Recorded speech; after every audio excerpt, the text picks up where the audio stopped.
Ada satu suku Israel yang namanya berarti Hakim. Ia lahir bukan dari istri saya Yakub, melainkan dari Bilha, budak Rahel. Dari rahim seorang budak inilah, lahirlah suku yang kelak menjadi penjaga batas utara Israel. Menariknya, dari 12 anak Yakub, hanya suku ini yang absen dari daftar bangsa-bangsa yang dimeteraikan dalam kitab Wahyu. Nama Dan berarti Hakim atau dia yang mengadili.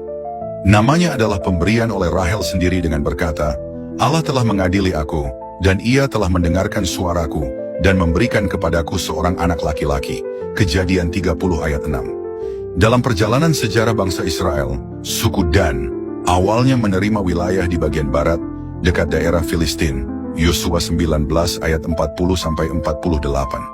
Namun karena tekanan dari bangsa Filistin yang kuat, mereka kesulitan mempertahankan tanah pusaka mereka. Akhirnya sebagian besar suku ini bermigrasi ke utara dan menaklukkan kota Lais, kemudian menamainya menjadi kota Dan, sesuai nama nenek moyang mereka.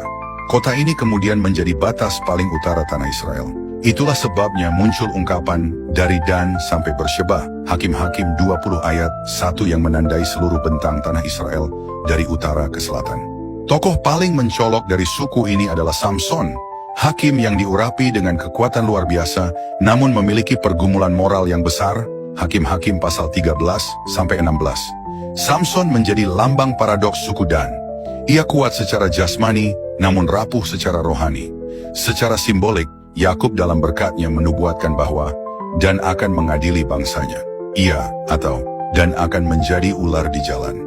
Kejadian 49 ayat 16-17. Nubuat ini kemudian sering ditafsirkan ganda. Di satu sisi menunjuk pada peran Dan sebagai pelindung keadilan, di sisi lain sebagai peringatan akan kecenderungan mereka terhadap penyimpangan rohani. Dalam sejarah kemudian, suku Dan terlibat dalam penyembahan berhala yang didirikan Yerobeam di kota Dan, 1 Raja-Raja 12 ayat 29-30. Menjadikan kota itu simbol kemurtadan di utara. Fakta menarik muncul dalam kitab Wahyu pasal 7, ketika suku Dan tidak disebut dalam daftar 12 suku yang dimeteraikan Allah. Banyak penafsir mengaitkan hal ini dengan sejarah penyimpangan mereka. Namun di tengah penghapusan simbolis itu, muncul pula pesan harapan. Dalam visi eskatologis Yehezkiel 48 ayat 1-2, suku Dan kembali disebut dan memperoleh bagian dalam tanah baru. Kisah Dan menegaskan bahwa keadilan tanpa ketaatan akan berujung pada kejatuhan, tetapi kasih karunia Allah selalu membuka jalan bagi pengampunan.